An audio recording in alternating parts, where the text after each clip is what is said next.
I'd like to ask you broader picture. It seems to me, with your situation and other situations, I mean, it all goes back to the Flint sit-down strikes. Do these companies value their workers? Do these companies give a damn if you could eat, if you could go to work safely without harassment and just do your job? Do these companies care if you're breaking your body in half? It's kind of that same notion with the NFL. It's a little bit different, but these owners don't give a damn if these players, are walking zombies after they retire. But the players get compensated way more. But I wanted to ask you, like, maybe it's a stupid question, but do you walk in just knowing, like, this is essentially the Hunger Games, they don't value you, and you're being taken advantage, not just from your manager, but by this whole system that it empowers corporations to basically do whatever the fuck they want? To be honest, yes. And I feel that without unions and having that support, you would have no support. You follow what I'm saying? Because there's only so much you can do as a line worker. I was a TPT 3.5 years before I was rolled. And when I was rolled, that was like the best thing since sliced cheese. It's like, oh my God, I finally made it. Even though you took me from almost $18 back down, I lost money. But I was just happy to be a part of that, to be a full-time worker, to be what I thought valued. I thought like, okay, I actually got my foot in the door now I can be valued. Because the management crap all over TPTs, temporary part-time employees. They do. They do. They take jobs away from us. They send us home. They cut our hours. They do whatever they want to do. And I understand that there is a right way of doing things and there's a wrong way of doing things. And unfortunately, in the environment that we are in, it's a lot of wrong being done. It's a lot of, you have management antagonizing and intimidating and harassing, not just in a sexual manner, but in an aggressive manner. I'm talking verbally, I mean, physically. Sometimes you see managers jumping in line workers' face. I've seen that. I've seen where recently management came into on the line and cut 2 jobs. Now, mind you, these are essential jobs. And these are the jobs that they call back on the radio, hey, you missed so-and-so, or this didn't get done. They came onto the line and cut 2 of those jobs. So you know what that does, right? You cut 2 jobs, that eliminates 2 people. That's taking money out of somebody's pocket. But they don't care because it's not them. And management often tell us we're going to get paid and we're going to eat regardless if y'all eat or not. They quit we salary, so we're going to get our money, whether y'all get it or not. They send us home, give us 30 days. It's not a problem. But where is the repercussions? Where is the accountability when you have management openly attacking employees? Openly. Nobody says anything. It's like management see management do that, they turn their head. They don't see anything. And there's a lot of that going on. I just want to ask you a follow-up. Obviously, this doesn't end just at the workplace. I mean, it's not like you go home and snap it out of your mind. I mean, I'm sure you're living with this anxiety, stress, and all those things when you're home. Affects your relationships. Can you kind of talk about what happens when you leave the workplace? A lot of times when I leave the workplace because of that issue I had with that one manager, I had this guy following me around, parking next to me on the parking lot. Management is aware of that. We've sat down and we've had this talk. And when I leave, I'm constantly looking around because I don't know what to expect. There's a lot going on out here, not just within the plant, but just in the world in general. It's a lot of women coming up missing, men, children. It's a lot of different things happening. So my initial reaction is to always look. I'm more scared coming and going to work than I've ever been my whole life. Never. And I've lived in Detroit, the worst area that you can possibly imagine. Bewick and Mac, this is the worst area.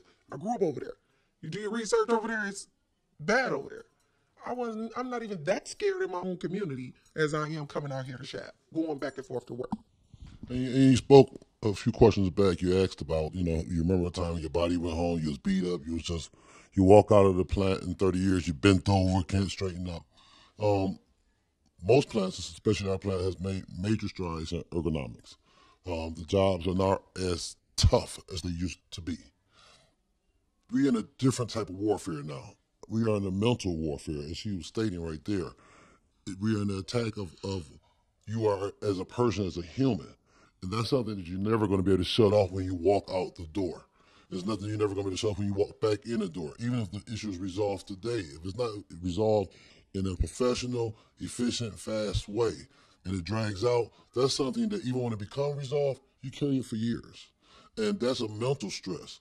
And I think we're failing to capture that now. You know, if you ask any of the big three executives, hey, your plants, they're modern, the workers are happy, aren't they?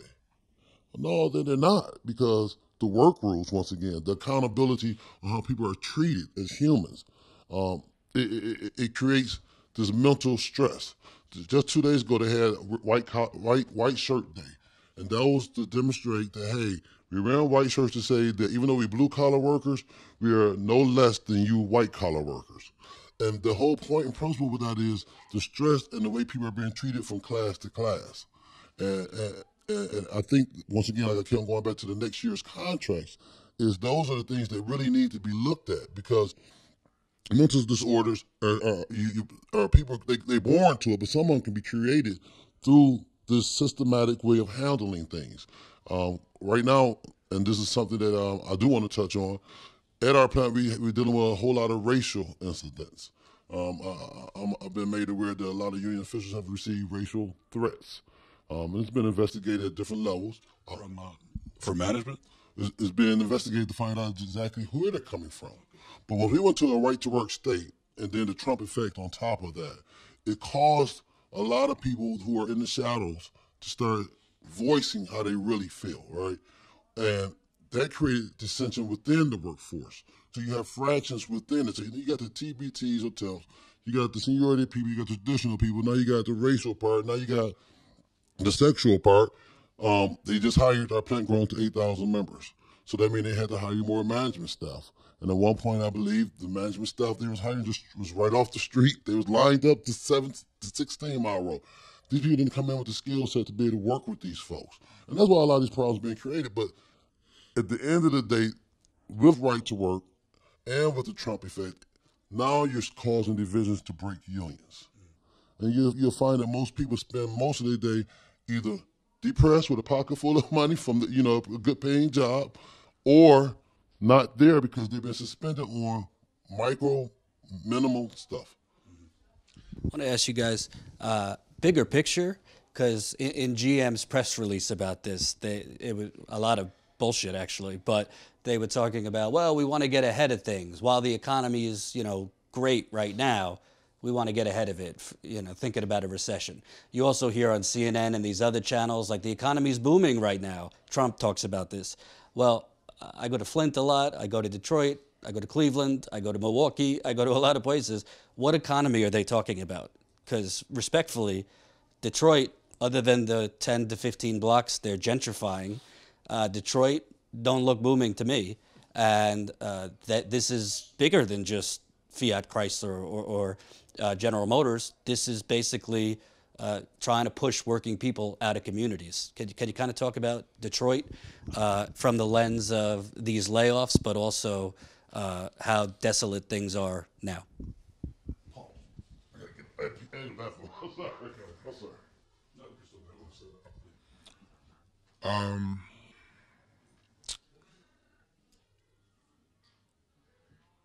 I see things in a broad scope. And when the housing market dropped, and to me that was opportunities. But as a people, I'll tell you, sir, my grandmother is the type, she still gets out and sweeps the streets. And I tell her, Grandma, why are you sweeping the streets? She's sweeping her neighborhood. She was like, because my neighborhood and I need to keep it up. Even if they're not, I am. And you have to take care of what you have. No matter how you look at it, what you look at. You can't look at what they're doing across 8 Mile or 696, 18 Mile and envy them. And you can do just as well long as your neighborhood sticks together and take care of their situations. So when the property value dropped, that didn't mean the look of everything should drop. It should have came up more. Should have took care of it more because we had opportunity to own. You know what I'm saying? When that came at a point, the jobs that you were able to get or you should have, you was able to afford what that was on the market. You know, whether how you look at foreclosures or things like that, but some people don't look at it in that aspect. I took it in that aspect, and I made well what I had. I would love to be 200,000, 300,000 and plus, but I knew it was in my price range of what I wanted to live by, and I take it and I make it beautiful for me and my family. You know what I'm saying? And just so happens I live in a neighborhood where people do the same thing. That's what retirees, single mothers and things like that. We took it and we just live right now. The whole neighborhood, I can't speak on the whole city because different areas, you have pockets of good areas. You have pockets of bad areas, just anywhere, you know what I'm saying? It's a ghetto in every little city somewhere, you know, whether it's project or what you call it, the little houses, whatever you want to call them. It's a ghetto somewhere in every little city, no matter how you look at it. Maybe my house is not as big as yours, or whatever the hell. It's somewhere in every city where it's like that. But where I stay, I make sure I keep it up, and I'm thankful that my neighbors do the same. So when on a broad scope, I don't see. I took opportunities. It would say I took lemons, made lemonade. You know what I'm saying? Just for and just so happened the people that are around me, and I say a half-mile radius, east to west, north to south. We all taking that up. Now there's pockets around there that's not taken care of. But I can't speak on the whole Detroit atmosphere because, like I said, I took my opportunities and made it happen. And I wasn't living, I don't live to the top. I mean, even though I'm in the automotive industry, but I took what I could get and made it. You know what I'm saying? So it was comfortable for me and my family. And I'm thankful that the people around me does the same. I don't want to say that the city is not booming because the city, in my eye, it may not be booming. Like it may not be the fastest growing city. I should say it may not be Atlanta, but I mean, me myself, I love my city. I love my neighborhood. I'm one of those neighborhoods, like Vern said, that pocket where it's a good neighborhood. It's probably been like that for the last 40, 50 years at least. But I guess I don't think we live in a time where you can get comfortable to where it's like, you get a job, the young lady here who may be fairly or 3 years in with Chrysler, where you can count on, okay, this is it. I'm gonna ride this out. put my kids through school, take care of my family on this. I'm gonna retire and everything's gonna be great. You always got to set yourself up to change. And I guess for me, whatever happens, I'm able to move and go into another direction. And I think everybody has to have that same mindset. That same mindset right now. I know when the housing market fell, a lot of my friends relocated. They went to other areas and in the States. People lose jobs. They get up first thing they do. You know what? It's opportunity down south. That's where I'm going. I always told myself I wouldn't do that. I always thought about, okay, well, maybe I should up and reroute my family and go somewhere else. But what's be the reason? I love where I live. I love the city that I grew up in. I have lived in other states, but that was college years. So I have I don't have no plans to leave the city. So I don't. Again, I won't say it's a booming city, but I do think Detroit is on the come up. Maybe not far as the automotive industry, because the automotive industry has taken a different turn, but it's other areas, outside of that. I got one last